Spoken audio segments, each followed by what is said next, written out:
The offlane. What is the offlane? Why is the offlane important? What even happens in the offlane?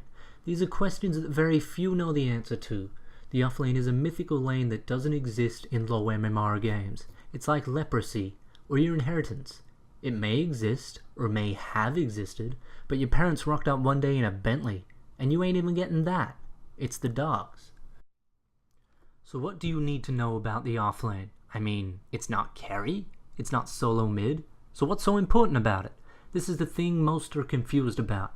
It is carry, and it is solo mid, times 100. A good offlaner is the backbone of a team. Sure, no one really knows what's going on up there, but after 8 minutes your dick will be blown off by all the space he's making. Or he's dying, but again, making space. So what are the pitfalls you're going to run into when playing the offlane for the first time? For starters, you're going to get blamed for their carry getting farmed.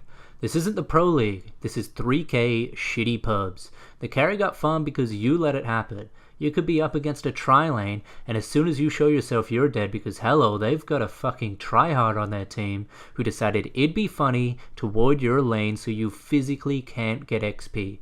This isn't a fucking game anymore. This isn't playing in the backyard with your fucking Tonka trucks. Their supports are angry because they're playing support and they're taking it out on you. But according to your team, it's still your fault. Be prepared to call offlane and some fuckboy comes to your lane with you even though you need the solo experience. What are you actually doing, my man? You are single-handedly fucking everyone over for no reason. You are actually aggroing the creeps and getting yourself killed as you try to get that measly one right click off on a carry that doesn't give a fuck anyway. This is the guy in your group that everyone pays out on, yet for some reason he just takes it and sticks around. Okay guy, keep it up.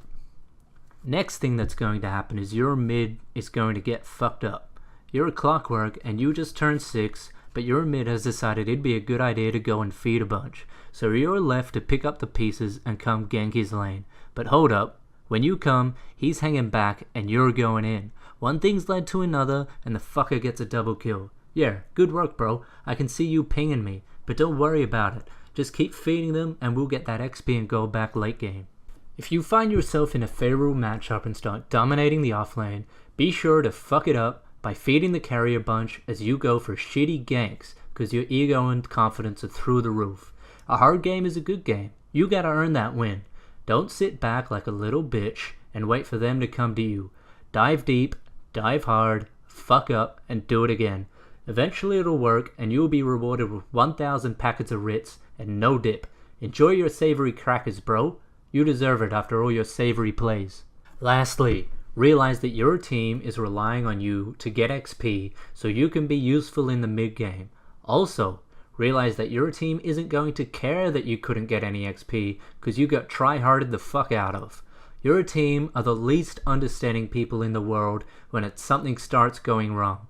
Their usefulness is similar to that of a counselor that you go to be punched in the face and sent on your way. Or maybe you're into that. I mean, you lose a lot, so maybe that's some fetish of yours. So there it is, a simple guide on how to offlane and the experience you're going to have. Remember, being an offlane is a lot like being a hobo. For the most part, you get fucked around, but then you do some crazy shit that blows everyone away.